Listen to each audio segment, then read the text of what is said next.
Hey fellow Manhwa fans, welcome to Manhwa Odyssey, where today we're delving into the captivating world of Revenge of the Iron-Blooded Sword Hound, Season 2. Don't forget to hit like, subscribe, and spread the word to your friends who are into Manhwa.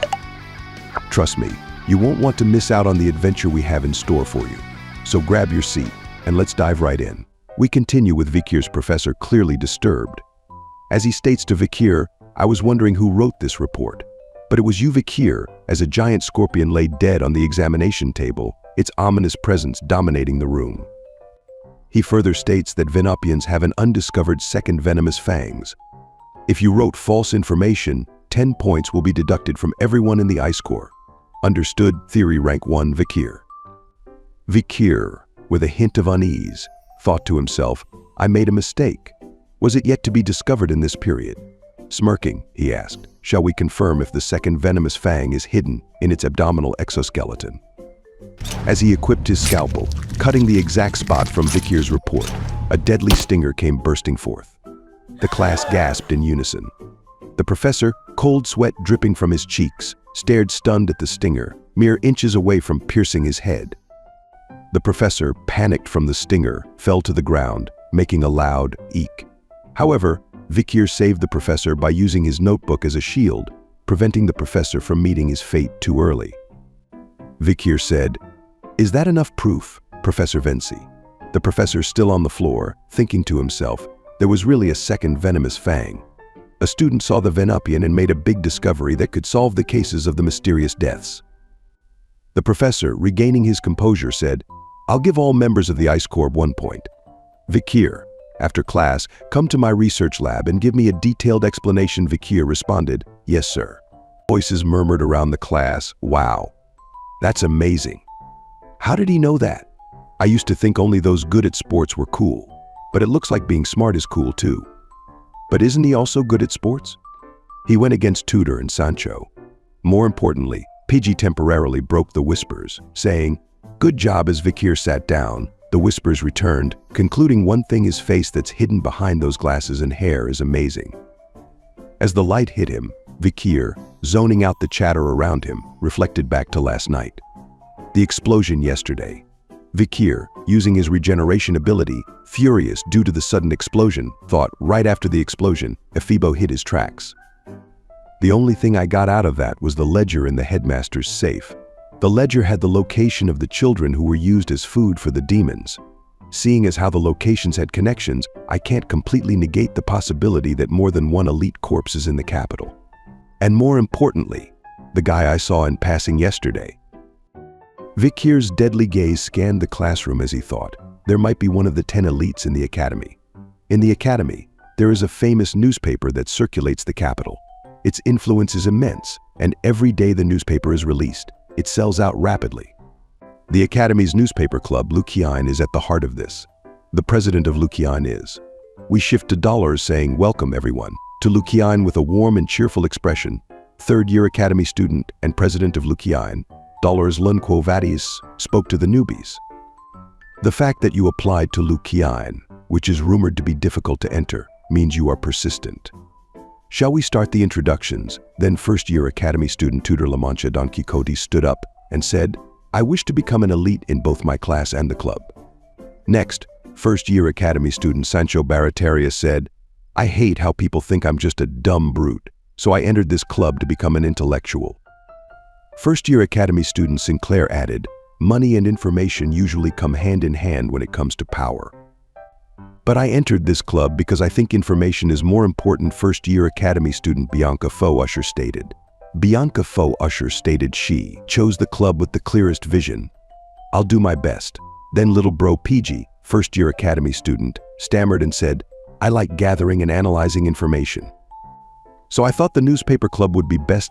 Lastly, Vikir, first-year student, said, It's a rule that everyone must join a club, so I just followed PG. He thought to himself, Lukeion, the famous newspaper club of the Academy. If I'm here, I can easily obtain various information. Of course. I feel uncomfortable because the Saintess is here. Dollars immediately asked Vikir, Did you say your name is Vikir? You can't be a Lukeion reporter with that half-assed attitude. With a stern expression. We see a brown-haired female with glasses observing the conversation. as if she's making mental notes. She intervened and asked Vikir, holding a newspaper in his face, "This is you, right?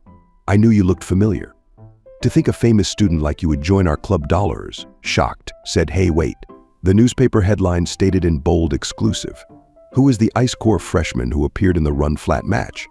An unknown freshman who attended yesterday evening's physical education class." Tutor, laughing, said, "Look, Vikir, that's you." Dollars, said Anna. "When did this report get released?" Anna replied, "I got information about a handsome freshman, so if I didn't release it, then I'm not fit to be a reporter." She was officially introduced as third-year academy student and vice president of Lukeion. Anna.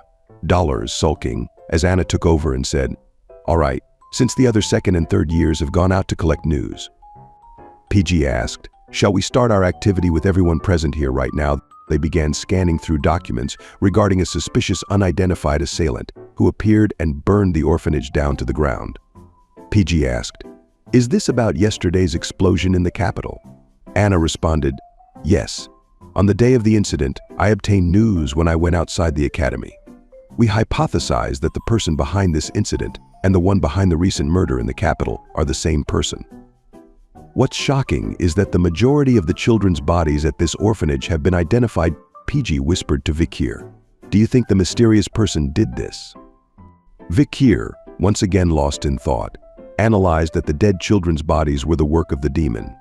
Anna then asked the group, "Shall we all decide on the headline for this article?" A few titles were thrown around: "The birth of a terrible villain," "What are the Imperial Guards doing?" "The children who died suspiciously. Who is behind this?"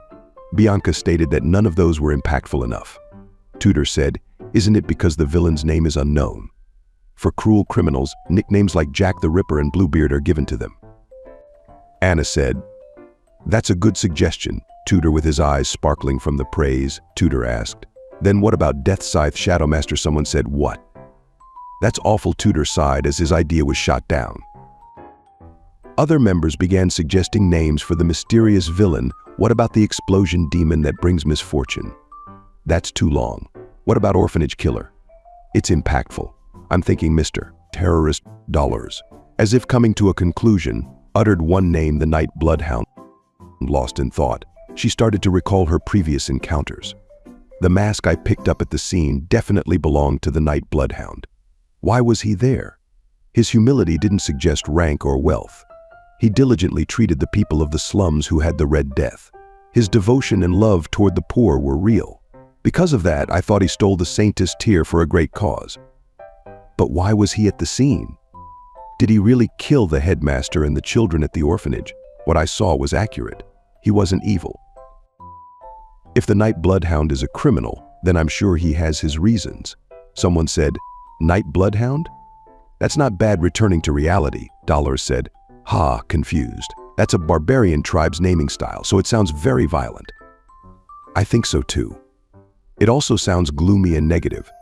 Sinclair raised her hand and said, "Then let's go with Night Bloodhound." Dollars gasped and asked if she really mumbled that out loud. Anna added, "Then how about this for a headline? Who is Night Bloodhound, filling the capital with fear?" Dollars, shouted Anna. "Lukeion's articles must only contain the truth. It hasn't even been confirmed yet if that person is the criminal." Tudor asked Vikir, "Hey you, what do you think?" Vikir replied, "About what?" "About the Night Bloodhound." "Do you think they're evil or not?" Vikir responded. "I don't care." Vikir thought to himself, "I didn't think the Saintess would say Night Bloodhound." Tudor, trying to be chummy with Vikir, said, "What? But if you had to choose, what would it be?" Vikir, actually considering the question, said, "What I know for certain is that they're not virtuous, so they're evil." Tudor, agreeing with Vikir, was cut off when Dollars slammed the table, standing up and exclaiming, "The Night Bloodhound isn't virtuous." Dollars asked, "How are you so sure?" Vikir, with a slightly startled expression, looked toward Dollars. We hope you guys enjoyed the episode of Revenge of the Iron-Blooded Sword Hound Season 2 on Manhwa Odyssey. Please ensure to like and subscribe for more.